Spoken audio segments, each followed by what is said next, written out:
Listen to the Impact Podcast on all your favorite podcast platforms, including Apple Podcasts, Google Podcasts, Amazon Music, iHeartRadio, Audible, Spotify, Stitcher, and of course, at impactpodcast.com. This edition of the Impact Podcast is brought to you by ERI.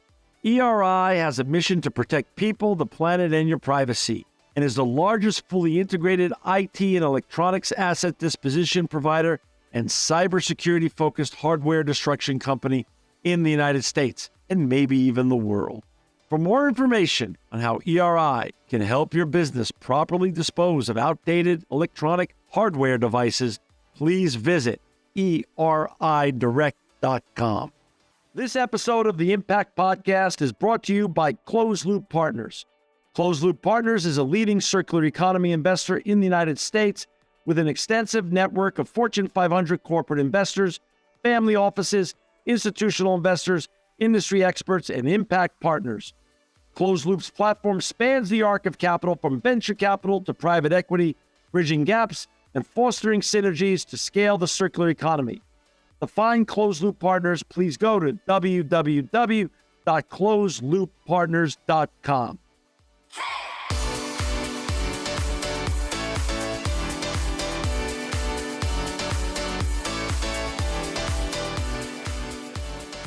Welcome to another edition of the Impact Podcast. This is a special edition, folks. I've got my good friend, Mollie Engelhart is back on the show. She's the owner, founder, and operator of Sage Vegan Bistro, Soul Heart Farm, and Kiss the Ground. Welcome back, Mollie. Thank you. Thank you so much for having me. I really appreciate it. You know, Mollie, you're a very special person in my life. For those who didn't hear our first episode, my brother and I invested in you and your vision over 10 years ago when you were expanding your plant-based empire in the Los Angeles era.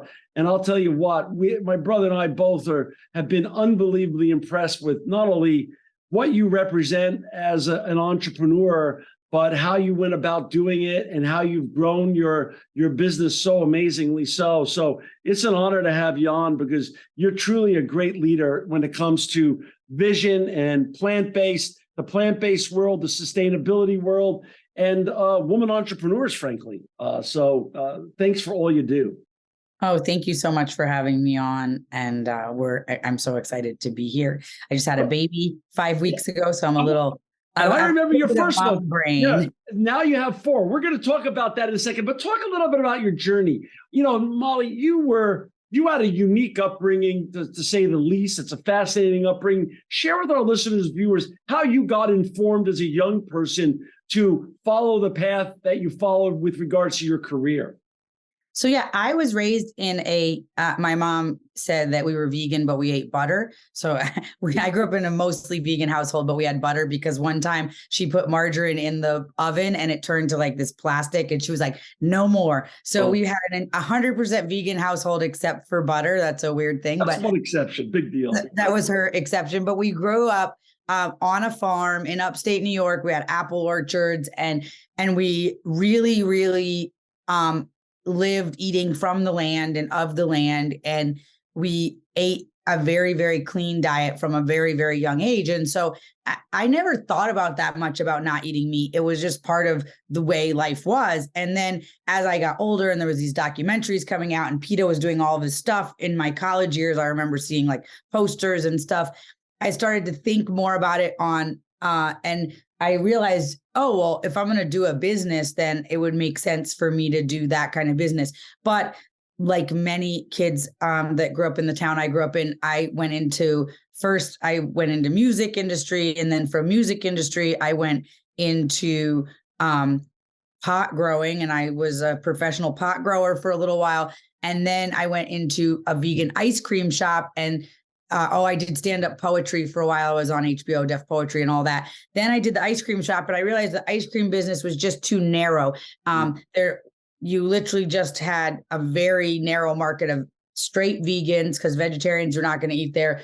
And then Hasidic Jews, if they were eating meat, then they would eat my ice cream as the dessert option that was non-dairy, but it was a very narrow market. So having a vegan restaurant, you can have a bigger market because you can get vegetarians, you can get people that are just having vegan once a week. So we expanded from just ice cream to a restaurant, and then from one restaurant to 2 restaurants, 3 restaurants, 4 restaurants over a 10-year period. And about 2013, I'm going through my life. I'm driving my hybrid car. I'm bringing my bags to the grocery store. I'm a vegan chef running a vegan restaurant. I think I'm just like crushing it for the environment. And I listened to this TED talk from Graham Sate, and I heard him say that the number one cause of greenhouse gases was food waste going into the landfill, and it was causing methane, which was like 10 times worse than carbon. And I was like, ah! And so I realized that there was a lot more work that I could be doing. And my brother at that time founded Kiss the Ground with his friend Finian. And around that same time, after watching the same TED Talk and meeting Graham Sate in Australia or New Zealand, he went out there for a conference and met him. They started this thing, and we got very interested in soil health, the possibilities of soil for drawing carbon out of the atmosphere, and the possibilities of having way less methane in the atmosphere if we're managing our food waste well. So my brother went the route of Kiss the Ground, and I'm on the board of Kiss the Ground, and I went the route of regenerative farming and bringing all of the waste from our restaurants back to the farm. It gets mixed with manure from animals, and then that manure decomposes with the food waste, and for 3 months, and then it gets turned, and then in 3 months again, then it gets put back to the soil as carbon sequestered rather than methane in the air from going septic. And then it turns into food that goes back to my restaurants. And the same with my brewery. We bring all the grain back from the from the brewery, feed it to the chickens and the cows, and then that's the manure that gets mixed with the food scraps. So it's all a food loop. So we're bringing it like that. And our soil is bringing down way more moisture than farms right next door. We got all that rain, and there's flooding, and we had flooding too, don't get me wrong, but none of our fields were ruined because we have this much topsoil, 18 inches of topsoil with cover crops. And so we were able to suck so much of that water down into the aquifer, where the neighbor is just running off into the ocean because they just have Roundup, and the rain actually causes compaction rather than having this beautiful sponge topped with grass to pull it down through the roots of the plants. And so, I've been really lucky to be on this journey, not just around food, but also around soil, and realizing that soil is such an integral part to the environmental journey that we're on right now. And so we had our first film, Kiss the Ground, that came out on Netflix, and that is narrated by Woody Harrelson. And our second film, which is going to be called Common Ground, so Kiss the Ground is the first one, is premiering at Tribeca in a couple of weeks. So that's a big deal and very exciting. And Woody Harrelson is also narrating that one with Dern and other sustainable farming is the mission behind this, the premise behind it. Yes, that soil, the answer to changing the climate, what's in the atmosphere, and putting it back down into the earth where it belongs, is possible through a specific set of principles around farming. We've also got Regenerate America, a huge coalition of huge companies come together, and we're trying to get this put onto the farm bill. And it looks like we've already had a hearing in Congress, and big things moving farmers towards doing this kind of practices and subsidizing soil health and carbon sequestration rather than subsidizing corn and soy. Mollie, where's the gap now? It's undeniable what you've done, what your brother's done, the science behind it. And, most now people understand that we all are stakeholders in this planet. This is a borderless problem that if farmers are destroying the planet by poor farming practices, we're all going to suffer, both from our food supply and also from the greenhouse gas emissions and the methane that it puts out. Why is it so hard to push this over the goal line and get more farmers on board? What have you found and your brother found in your journey advocating for this kind of sustainable farming practices? So I think it's twofold. I don't think there's no farmer out there, I would say, that wants to do harm they all live off the earth. And so I think it's a misnomer that farmers want to do harm. Understood. I think that the prices of food are driven down so low. The prices of cotton, the prices are driven so low in our culture, in our society, that they are all in a commodity mindset. Like they just have to extract what they can extract. Nobody wants to be the generation that loses the family farm. So I'd say that on one side, the consumer education part, which is we have a big partnership with Kiss the Ground, coming out with a big denim company, and there's going to be all this like Kiss the Ground cotton denim that is regenerative. And so people can say it's with Citizens for Humanity. So people can say, oh, I want to support this kind of farming, so I'm going to buy my jeans from Citizens for Humanity with this Kiss the Ground cotton that I know is not doing these practices. So the one thing is we have to have consumer desire to pay more for these kind of things. And the other thing is we have to give farmers the space to make that transition. If you've been doing this specifically this certain way, and then you're going to transition, there may be some years that you don't make money, and everybody's leveraged so hard with their bigger, more equipment. Right. So that's on the farmer side. So that's what we're trying to do with this farm bill. One of the main points of the farm bill is we're trying to get it to be that if you have USDA loans, that you could get those loans stayed for up to 7 years while you make the transition. And so that gives some breathing room. So that's on the ones, that's the farmer consumer side. The other thing is, honestly, the green industry is very focused on things that can be monetized, and healthy soil cannot be monetized. Me telling you all day long about how much microbiology I have in my soil and how that's the same as your gut health and blah, blah, blah, blah, blah. It cannot sell any electric cars. It cannot sell any batteries, and it cannot sell any solar panels. And my experience is that as much as we want people to do good for the environment, we also have to be mindful that we're in the green industrial complex, and not everything that sounds green is good for the environment. And so it's very hard for this to be monetized for the powers that be. And so I don't think it's going to get as much attention. But when you start to realize how intricately it's connected to our mental health, our physical health, that these are all the rise in cancer, like with the glyphosates in all of our food, like all of these things. And, I lost my best friend to cancer at a very young age, 5 years ago to yesterday.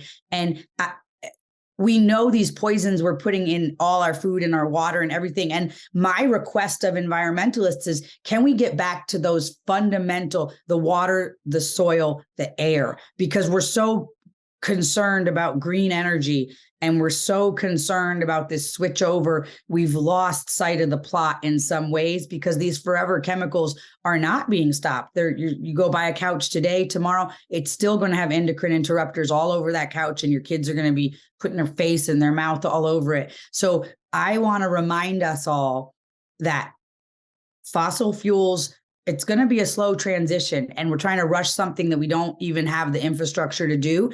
But there's stuff that we could do right now about forever chemicals, and taking away fossil fuels will drive people into poverty. And so we want to do it mindfully and slow, but taking away forever chemicals will not necessarily drive people into poverty. And so I want to remind us that we as environmentalists, it's our job to stand for the water that our kids eat and the air that we breathe and the water we drink. Sorry, not eat.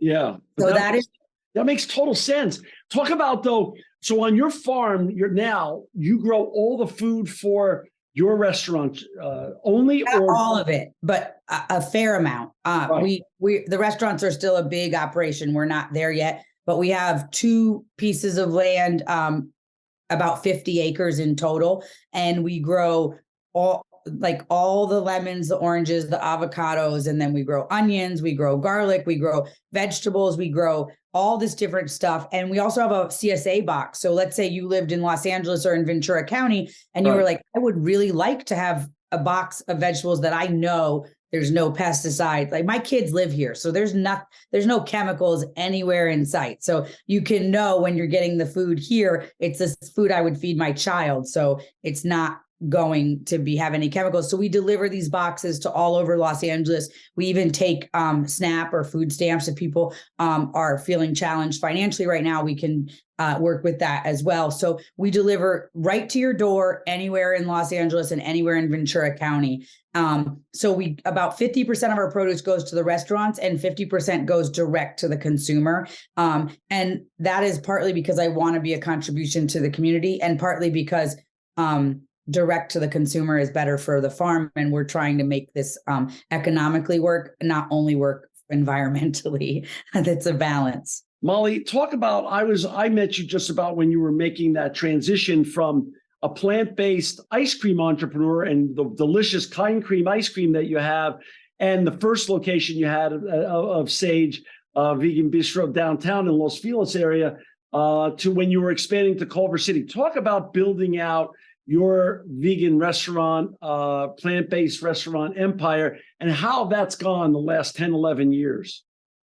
So I'm a traditionalist in my mind, like that. I've always believed energy in, energy out. So I'm willing to work hard. I always have been. And I put in everything to this brand. I put in every single moment. I missed weddings. I missed birthday parties. I missed everything. And I focused, and we grew with much success. We were evaluated in 2019 at $31 million. And we started to work on this deal for franchising and for expanding, and with a venture capital firm. And unfortunately, when the pandemic hit, the waters got very choppy for restaurants. The money got very choppy looking at restaurants. And so the deal fell out. And since the pandemic, it's been very, very hard. And during the pandemic, everybody was like, support the restaurants. And so there was like this movement, and we didn't have very much staff at that time because we weren't allowed to have dine-in here in Los Angeles. And so we actually did okay. We were able to continue to pay our investors and stuff through the pandemic. It's been post-pandemic that's been very, very hard for us. 2022, we lost $2 million across 4 locations. We've just unfortunately shifted our culture in Los Angeles, that people are really working from home, working from their home office more. Maybe they still go to work a couple days a week, but because the culture shifted, people have learned how to work remotely. And therefore, if you're at home, you're not going to go out to lunch with your buddies. You might just go get a sandwich in the kitchen, or you may just warm up yesterday's leftovers. And so we've really shifted that culture of eating out. And so our lunch business has hurt dramatically because of that. And so we're really just trying to rebrand ourselves now into this new culture. So we're trying a cloud kitchen that has no front of house, that's just to go. I don't love to go. I think it's environmentally a kind of disaster. I think in some ways, restaurants can be better for the environment because you're getting everything in big boxes and there's no packaging and all of that. But once you put it into packaging and send it in an Uber to someone's house, it's likely that it's no longer environmentally sound. But I'm trying to not resist what's happening. We're at, Culver City location. We actually have closed, and we're opening this cloud kitchen. We did 1.5 million in to-go sales last year. And so, you can't pay for a 5,000 square foot location and a staff when there's that huge chunk that's getting 30% is going to the third parties that are doing the order out to the customer. Right. And so many people are ordering from home because they're working from home. And, we've also lost that early dinner, which we would call family dinner, which is people are like, oh, I'm going to pick up the kids and you meet me here. And then there's the later like date dinner. Lost that because if one parent is at home working, likely the kids are not an after school program. They're at home. And I'm not saying that these things may not be better for families. They may not be better for lots of other reasons, but for restaurants, it's been very, very challenging. So we're really just trying to navigate and reposition ourselves and see how we can continue to attract people to be willing to get up and get out of the house to come to us when the world is so much more home-based than it was prior to the pandemic, at least here in Los Angeles. How many other sit-down restaurants you still have left in the Los Angeles region? I have 3 sit-down restaurants still in the Los Angeles. Okay, so still a lot of sit down going on, a lot of business, a lot of people still coming to enjoy your. Oh yeah, people say like, well, what does that look like failing? Like you feel like you're failing, and I'm like, no, you're we're not still doing like 5 million a year in sales in each store, but it's challenging to make it all work with the economics have just changed and the cost of everything has changed. It's just a very, very different world we're in. Yeah, that's for sure. Talk a little bit about the evolution now. Now, not only have you evolved, you were one of the first to now put out. I remember when you were evolving the brand, you also created a catering business. This was before the pandemic. You had a truck and a catering. We had a food truck and we did all the Coachellas and Stagecoach and FYF Fest and all of that stuff. And we were actually, I think, the first. I don't know if maybe Crossroads and me, I don't know who opened first, but I think we were either the first or the second full like in Los Angeles, have a full bar and be like a full sit down vegan restaurant that's not just like a place where you go and grab some food or some, have just beer and wine. Like we were the first, and we were definitely the first vegan beer garden ever. And now there's vegan beer gardens in most cities in America have a vegan beer garden. So, and, we also evolved into having our own brewery and we grow our own hops here on the farm, which are very good for the environment. Hops are a 25-year crop and they sequester carbon you don't cut them down or dig them up for a long time. And so they're very good for the environment. And we're our only certified organic hop yard in Southern California, and we grow. So if you go to one of my restaurants and you drink a beer or you buy it at a store around Los Angeles, the Sage Brews, those all have ingredients from the farm, and they all have super hyper local ingredients, and all the grains have been produced in this regenerative manner that I'm talking about, where we honor the soil and use the soil as a sponge to pull down carbon, as well as moisture, because people don't think of moisture in that way, but it's the number one atmospheric gas is moisture, is CO2. I mean, is H2O.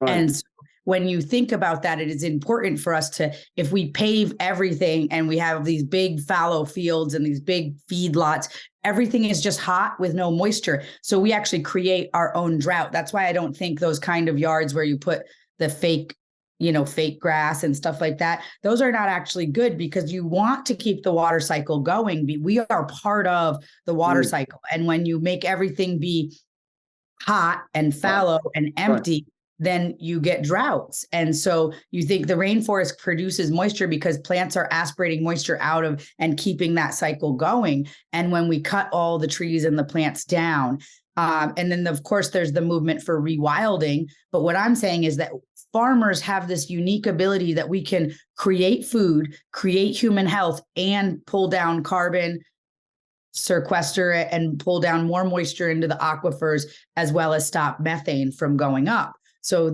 we have a really unique opportunity, but we also need consumers to be aware and seek out these products. Are more of your, let's just say, competitors doing the same thing? Are they starting to follow the model that you've made in closing that whole circular economy by doing sustainable farming and bringing in that produce to their own tables? Is that a thing that's going on, and a bigger trend you see in the restaurant industry and the farming industry as a whole? I think on-farm restaurants are becoming a trend, and that's what we're trying to do in Texas. But yes, I think that, I don't know about restaurants having their own farm, but farms having their own restaurant is definitely becoming a trend. And I think it doesn't even need to be that the restaurant would have its own farm, because in some ways they're two totally different businesses, and they're some of the hardest. Farming and restaurants are the two hardest ways to make a living in the world. Everybody makes fun of me like, oh, so you just wanted the easy route, just farming and restaurants. Oh my gosh. It's not, I mean, they're being sarcastic. It's right. So it doesn't necessarily, but if they can partner, where if you have two people working together to do that, but one is focused on that, but they're brother, sister restaurant and farm or something like that. But I think that, no, I don't. I just think that people are maybe so confronted by everything that it feels hard to choose an issue. I think it seems the world seems so hard and people don't need to know how to choose an issue. And sometimes when someone starts trying to tell me something and it seems like scary, I always go, okay, well, I'm just gonna focus on the soil because I don't know about that, I already have too much to focus on. So I'm going to focus on that. And so not every restaurant owner should have a farm necessarily, but every restaurant owner should try to incorporate more perennials and try to support farms that are doing the right thing, because really there has to be a market for us to be able to want to sell these things to do it. And we also need more, this kind of farming takes a lot more labor. So we need more people that want to do this kind of work. And so I think that's the other thing to remember is, I mean, people say you should do more farmers markets. And I wish there's nobody, it's like impossible to find labor. So I think if you're young and you're at home and you're playing video games or watching TikTok or whatever, and you're like, I want to do something that makes a difference, like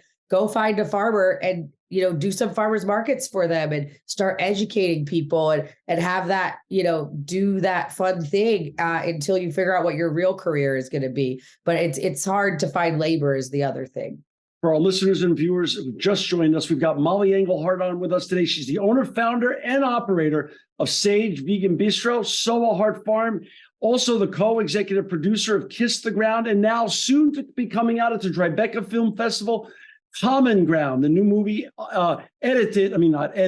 narrated by Woody Harrelson, just like Kiss the Ground was. Mollie, you mentioned the Texas, the new project you have in Texas. It's fascinating. I want you to share what your vision is, how you came up with it, and what you're actually doing down in the heart of Texas.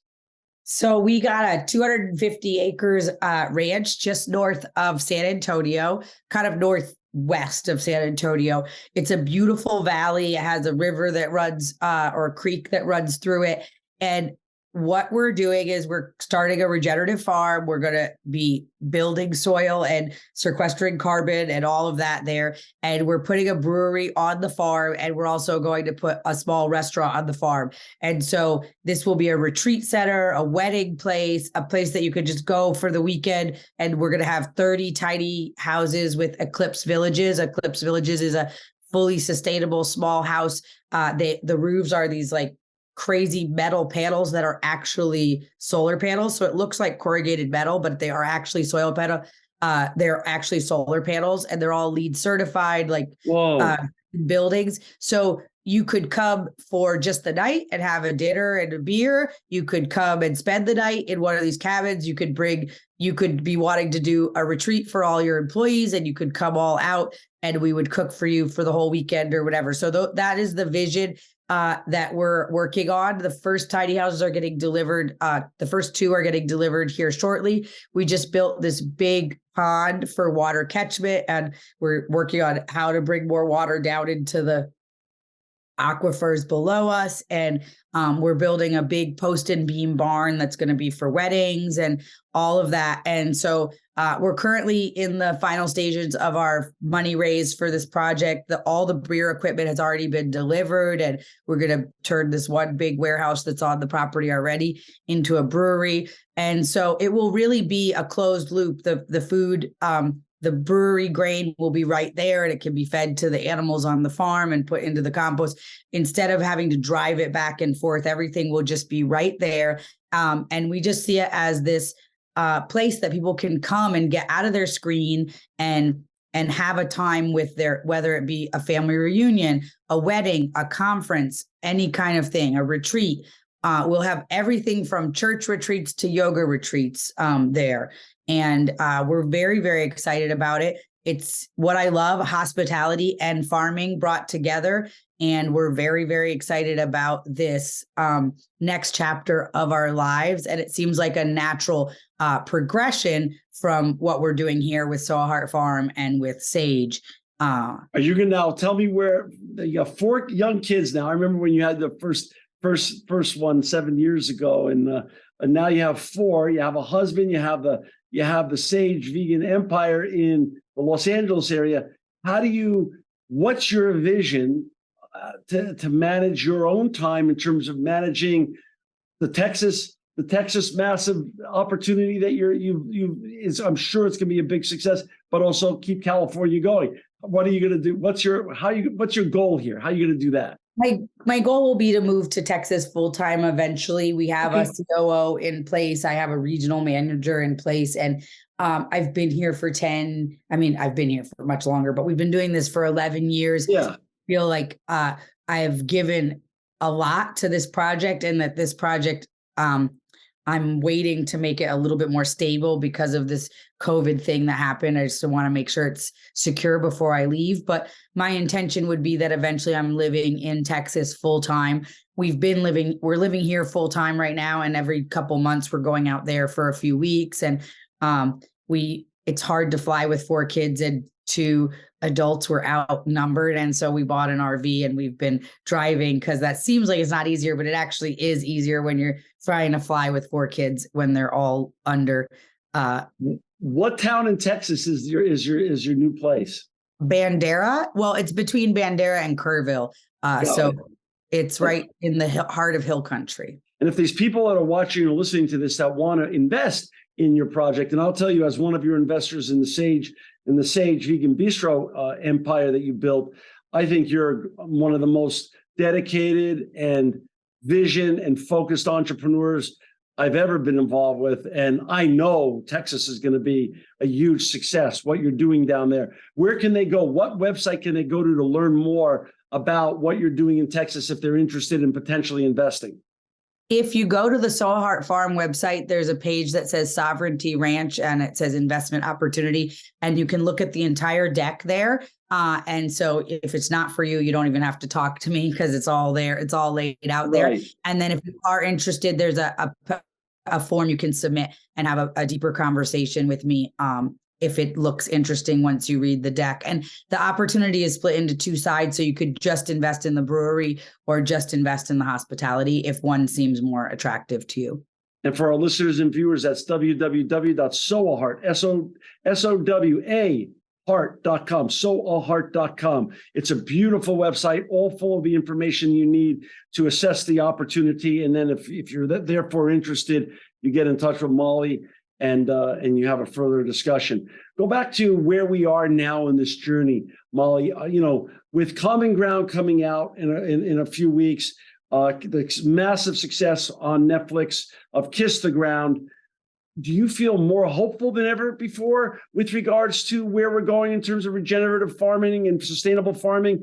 And where are we in the evolution of this sustainability revolution that we've been sort of living through and you've been leading? I in some ways, I feel more hopeful. I joke, I say that I'm a radical centrist. I'm kind of in the middle, and everybody. I only say radical because now everybody's radical left, radical right. I'm a radical centrist. Most farmers are conservative, and I are from more rural places and are more conservative. And I often feel that the green movement has excluded the farmers and then want them to do something different. So I feel like this Regenerate America campaign and really working with the Farm Bill, which Finian Makepeace from Kiss the Ground has been heading up, and he's the co-founder of Kiss the Ground with my brother. I feel hopeful that we can get more farmers on board than ever before. And I mean, my brother was moved to tears the other day. He called me right after on a call with these farmers that are getting this opportunity to do the cotton for Citizens for Humanity.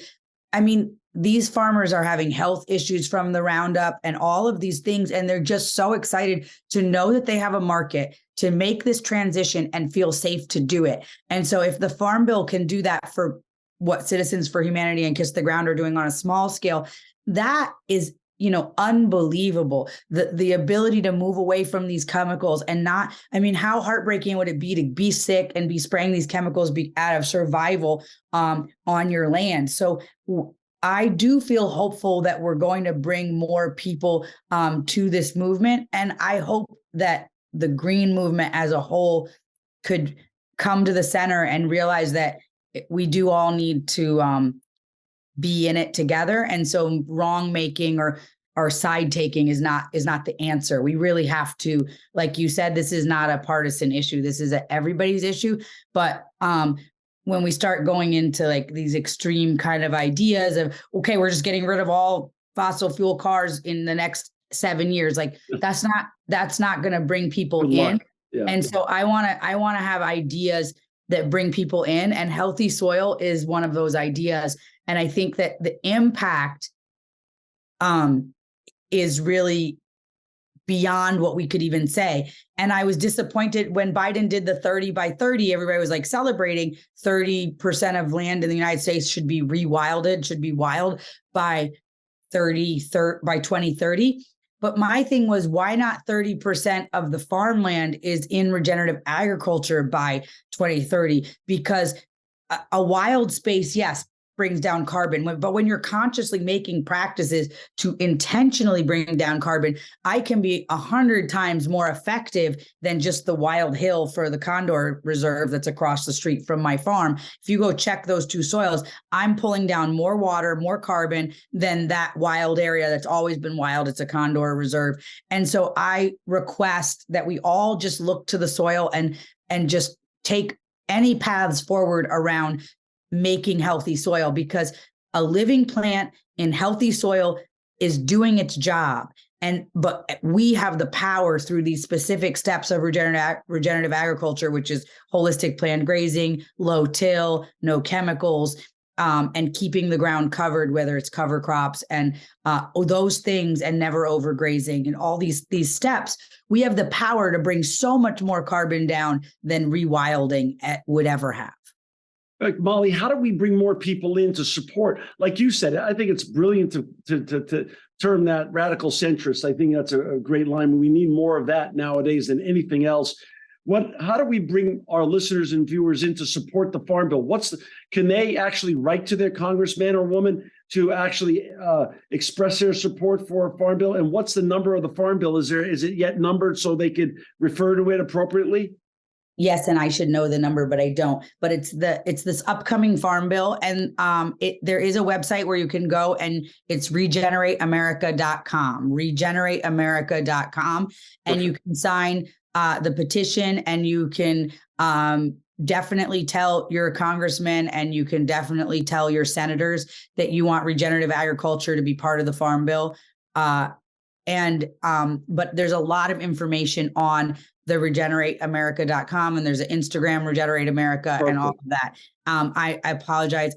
Because I'm on the board, but I'm not actively doing everything. Perfect. Regenerate America, regenerate. That's perfect. Talk a little bit. Final thoughts, Mollie. Before I let you go, what does the rest of the year look like? Is things going to get better here, or like you said, it's a little bit overwhelming if we pay attention too much to the news. It's great that people like you focus on specific issues, become experts like you and your brother have, and really make the world a better place. Is that really good advice? And is that what we should all be doing? Because like you said, if we all just become generalists or all just listen to CNN or whatever news outlets we want to listen to, it just seems like there's just too much to do and we cannot get anywhere. I think the approach that you've taken is fairly brilliant, and is actually, I know, making a difference, because I've seen all the success you and your brother and you and your husband have had. Where do we go from here, and how can more people get involved to become the next Mollie Engelhart? I think everybody should do what they are called to do, whatever their cause would be, let's say. And then I think that we all need to speak up and say our truth, and we all need to give space for other people to disagree with us and for us to disagree with other people. I grew up in a world where people had very civil conversations about politics at the dinner table. And I remember my dad fighting with grandpa, like not fighting, but like disagreeing about politics. But nowadays, it's literally like people would just unfollow you and just like, oh, I can no longer talk to or whatever, because there's something that you believe that they don't believe. And so I think we have to remember that we're all doing our best. But when you start look at every issue, there's racism, and there's immigration, and there's all these different issues out there, the environment and the war in Ukraine, and like, I can't do anything about the war in Ukraine. I have zero power in that area. I am surprised that we don't have much anti-war activism in our country anymore, but I have no power to do anything over there, right? I could be disappointed about the Nord Stream pipeline, but I have no power.